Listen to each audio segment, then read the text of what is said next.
takes 10,000 hours of doing something to be considered a professional or to be considered an expert. I would be an expert then. Oh, 10,000 is a lot. You're a boob expert? That's a big call. I mean, like, don't get me wrong, like, you know what you're doing, obviously. Before the internet, access that guys had to bazookas was incidental. It was late night TV or magazines that were difficult or awkward to buy from a shop. To come across boobs as a teenage boy was an event that would make your day. It would make your week. We have never had frictionless access to adult content like we do today in the history of man. Aren't you curious to know how this will impact humanity?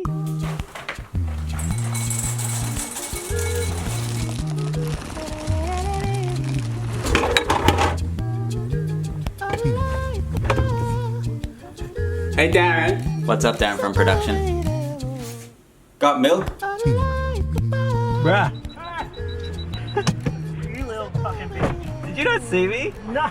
We made eye contact. Huh? We made eye contact. I was distracted by the rich people in the fucking town car, legitimate town car, not an Uber, a town car with a driver. G'day, g'day. Gentlemen. Oh my god, a little toy at the back. Ah, yeah, no, that's Muriel. She lives here. It's so hot. It's really hot. How you going? Nice to meet you. This is Ruby May, a superstar in the adult content world. She was on my podcast earlier this week, and when it comes to the adult industry, Ruby has experienced the works. I bought it as a joke because I had a video where I was like making circumcision jokes, and I'm like, I'll sell it. People are buying it, so I was like, that's great, I'll give it a go. That's so funny. But I think I sometimes talk about circumcision when I do dick ratings, actually. And when I have to describe their dick, I'll always mention whether or not they're circumcised. But oh, I like that. Just from my understanding, because I've heard of dick ratings. Yeah. I've never watched one. But basically somebody sends you a photo of their dick and you talk about it. Pretty much. Some people will just want a rating out of 10, which I don't like to do because there's something good about every dick and I will always find something good about it no matter what. She introduced me to, not introduced me as in physically, but she showed me a whole bunch of different types of kinks. Okay, like the throwing up on the dick. I told you, it's a kink. What? Oh, it's a thing. It's a fun thing. Is that a kink? But oh my god, I'm so big I made you throw up on my dick. Anyway, sorry, keep going. No, fair enough. No, actually, no, it's sorry. That is no, a kink. That is a kink. That's literally what she taught me. She's like, you cannot kink shame. No. Because everybody's got something. Have you heard of SPH? Do you know what that stands for? Small penis humiliation. Sure. And it's actually really popular. I don't do it because I'm too... Oh, it's a kink? Yeah, they ask for it. They'll be like, hey, do you do SPH? And I'll be like, no, sorry, but here's some of my friends who love doing it. Really? But for me, I don't think it's about size at all. Obviously, having been with girls as well, I've had some fingers do way better things than huge penises. So, sure. And I think men need to learn to use their fingers better a lot of the time. Sure. No, we went to an all-boys school. Okay, gotcha. Yeah, we're banned. You're banned. What the hell? Jesus, banned? Oh, man. That's really hit you hard. Huh? That's good. Do you wish you went to a co-ed? I did go, because I went to Italy, so I lived in there for 5 years. Okay. And I did go to a co-ed school there. That was great. And then I went back to Australia. There was something called an all-boys school, which was never heard of in Italy. Really? And I was a little shocked. But I met some great guys. So that was like the last 5 years of your schooling. Yeah, so I moved back to Australia when I was in year 8. Oh yeah, that's when you won girls at your school. Yeah, so it wasn't quite the right timing. Some people want to hear that, and it's a kink. It's they want you to be like, oh my god, your dick's so small, it's so pathetic, it's so the only close thing I do to that is giant fetish, which is where they want to imagine that I'm a giant and I'm squashing them. So interesting. Let's back up for a second. Yes. What does that mean? I learned about it in this job. I had no idea. So I'm the giant. So I'll film a video. It's more popular than you probably know someone with a giant fetish. Oh, is it you sit on the camera? Yeah, you can do. Or well, the way I do it, I have this Your audio didn't cut out, I'm just being a dick.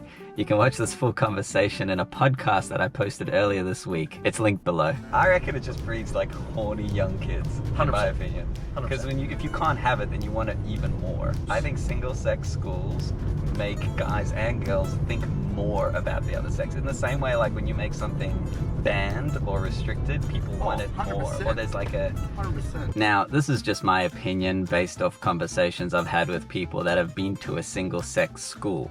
But I feel like those who grow up in an environment where something is suppressed, it often comes out later in life in a binge-like kind of way. Do you know one thing I've learned though is that there are so many fetishes, and I will never ever say anything is weird now. I used to be, oh, that's weird. But like, no, it's not weird. Like, everything is, there are some things that are different and interesting, but I never say it's weird. I'm learning a lot in the last like 3 minutes. I didn't know what a giant fetish was. I didn't know what SPH, small penis humiliation. Yeah, that's it.